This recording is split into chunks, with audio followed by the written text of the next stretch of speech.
What's going on, people? Welcome back to the channel. Today I wanted to give you a more informative video, a video that's probably going to be a bit more beneficial to you guys. I just wanted to talk to you lot about a couple steps that I took once I left uni to basically help me on my path to financial freedom. I'm not saying I'm financially free, but I think in the time that I've had, which has been about 7 months or something like that, I think I've done pretty well to be in a position where I'm looking to buy property and other things. You know, business is going well, let's just say that. And in this time, I feel like information like this can really help. So when I talk about financial freedom, I'm talking about, for me anyways, I want to be in a position where I have time on my hands and money is still being made. When you're working a 9 to 5, obviously you get a graduate job, which is great. Coming out of uni and getting a graduate job is a blessing. Don't get me wrong at all. Don't look down on 9 to 5s at all. But a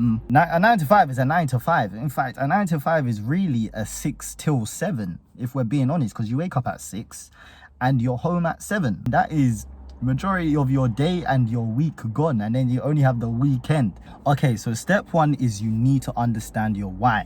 You need to understand the reasoning why you want to take your life from where it is to the next financial level. So this is going to be your foundation, what keeps you disciplined when times get tough. When you go through those bumpy roads, you need to remember your why. That's what will keep you going. For me personally, my why was, I just wanted to show the younger generation of black men, of black boys, I wanted to show them that you can be financially well off, you can be in a great position, you can, you know, afford all the things you want and do it the legitimate way. Like, let me tell you this, uni is hard. Anyone that's been to uni, they know financially it's the biggest test of your life to date. It will probably be the biggest test of your life in terms of finances. I'm gonna be honest with you, whilst I was at uni, you know, I considered diving into illegal activities. I'm not gonna say what they were, but it wasn't selling drugs, you know. Okay, it was fraud, all right? Yeah, I would say it was fraud. I considered it, I'll be real. When you're in a financial position that is so uncomfortable, you can act out of character, and that is a vicious cycle that a lot of young black boys find themselves in, paired with the pressures of social media and whatnot, and how everything is so, you need to have this now. My why is I want to show black boys, and I want to show them a different path and help them build a proper financial foundation, a foundation they can build on for the rest of their life. Because let's be real, illegal money can only do so much for you. It can only bring you materialistic things, not much long term.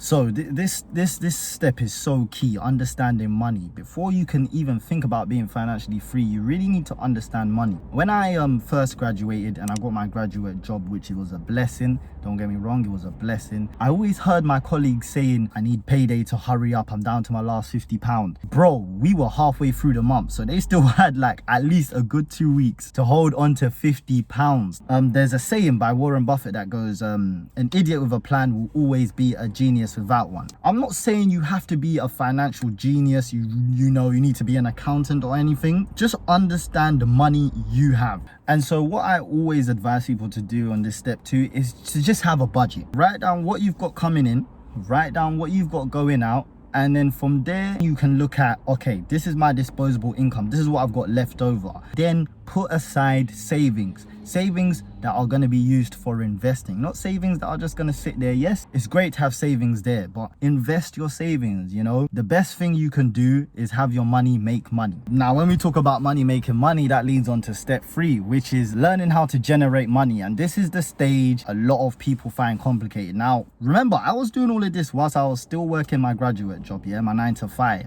Once I finish work, I get home, I work for some time. My girlfriend was complaining I don't give her enough time and whatnot, but I had a plan. So luckily she saw there was a plan, so she understood. Now you need to understand how to generate money, and a lot of people find this stage very scary. They think it's complicated. What I always advise people to do when people come to me and they you know, they're asking for advice financially, is I say invest in what you know. That's what I did. I invested in what I knew, which was Apollo Noir. You know, I've got an events company with my brother.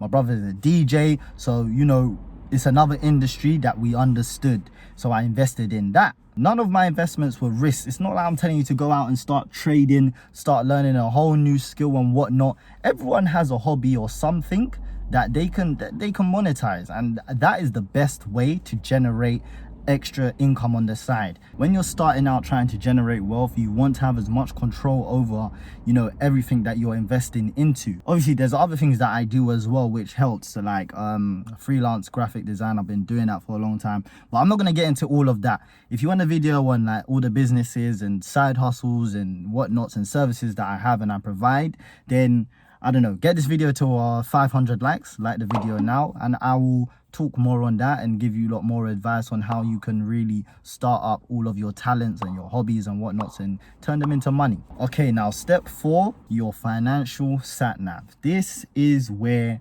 you put the plan in place. You write the plan down. How am I going to get from point A, where I am now, to point B, where I want to be? See, my sat nav was, the destination was 10k, right? Came out of uni, I was in overdraft. I was just like, I want to have 10k savings within a year. The best way to do this, and the reason why I say do this is because it's needed for consistency. Guys, if you want to be financially free, you need consistency. Break it down as much as you can. Me, I broke it down to daily tasks. That's how much I broke it down. I didn't focus so much on the end goal. I knew, yeah, I wanted 10k at some point, but I didn't focus on that. So I just broke it down into daily tasks in my notes section. At the end of the day, I'd make a to-do list for the next day, and I make sure I'm ticking it all off. And this is so important because when you come back from a long day's work, it's so easy to just chill, watch the football, and that's it. I had my to-do list, so I knew one way or another I've got to get this done. I managed to smash the 10k target within like the first couple months, right? I'm here now to a point where it's like my graduate job don't even need it no more, right? I'm making money that can sustain me, and I'm in a way better position than when I came out of uni and I was in overdraft. Just to give an example of some of the tasks and just how simple they were, but how much they reminded me of the end goal. It was things like listen to an audiobook for 30 minutes, but I'd listen to that on my way to work, you know, listening to financial audiobooks. If you want me to do a video on the types of books that I've listened to help me to get to where I am, I can do that too. 500 likes, guys. Just little simple tasks like that, you know, just to keep reminding me that there's something that I'm building here, creating new designs for Apollo Noir. And the key thing in this step is that all of these tasks, all of these things that you put down, they have to be bite-sized.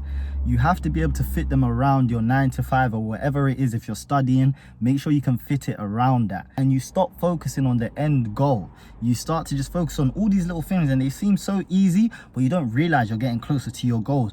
Before I even realized I had reached my goal, I had surpassed it within the first couple months, and then I was like, rah, now I need to think bigger. But it was only because I broke it down. You have to have a sat nav, you have to have a plan, you have to know where you're going, and you can keep that consistency. Now the final point is just execution of your plan. This is about sticking to everything that you said you're gonna do. I'll be real, it's easier said than done. How did I get through this stage? My relationship, man, my girlfriend, she is my motivation. I'll be real, she's the reason why I want better for myself. She's the reason why I realize I deserve better for myself. She's my accountability partner. I'm sure you have a friend. Find someone that you have a good connection with, that you know cares for you, and someone you care for. Because when you care for someone, you want to do good for them because you care about what they think about you, right? So with my girl, I care what she thinks about me. I don't want her looking at me and thinking, this nigga's a bum. Like 6 months down the line, he's still in his damn overdraft. What's he doing? Man's just going clubbing every weekend. So, no, that's not what I want my girl to be thinking about me, you know? I want her to look at me and say, that's a man. That's a guy that I know I can build with. You want an accountability partner that's going to put pressure on you without you saying anything. So if you have a partner and you and your partner both want better for yourself, that's great. That's the perfect person to execute your plan with. If you have a friend, you look at them and you see them as, this is someone who wants more from their life. Sit them down and say, let's put a plan in, let's put a plan down and let's put it into action. Yeah, let's be accountable for each other's actions. And that pressure alone, without them saying anything, just knowing that at some point you two are going to come together and talk about what you've been doing, it's going to remind you, right, I got to make sure I stay on job. Because it's almost like it's like healthy competition, but you're not competing with each other. So like for me, like I have to put it down to the woman that I'm with, man. She is the reason I'm in the position that I'm in. I would have, number one, never have been as hungry for a better life without her. you know, without her showing me that it's okay to want more. And I would have never stayed consistent, because I wouldn't have had a daily reminder there to tell me, do you know what, I need to do better, because there's someone else here who's relying on me as well. When you're in a relationship, or when you have an accountability partner, when you're doing good, it benefits them, and vice versa. When they're doing good, it benefits you, and when they're doing good, you're motivated, you then want to do good, and when you're doing good, you motivate them. And when you see you've motivated someone, it makes you realize it's gone so much further than the money I make now. I don't even care about the money I'm making, the impact that I'm having on lives around me. Like, some of my guys, some of my boys have someone that holds you accountable. Coming out of uni is tough. You know, you're gonna first, especially this year, I feel sorry for the graduates this year, man. More so than ever, you've got to have your own now. This 9 to 5 is not a guarantee. At any moment they can take away that job, and if you ain't got nothing to fall back on, then you'll be a fool, really and truly. I wish you lot all the best on your journeys. I'm gonna try and do more videos like this, more informative videos, where I can help people out and give advice, because that's what my focus is now, man. That's what our focus has been, like, this year. I see there's way more power in that than just, you know, making it for yourself. But yeah, if you enjoyed this video, if it helped you in any sort of way, leave a like, comment, subscribe, and I will be back with another video hopefully within the week.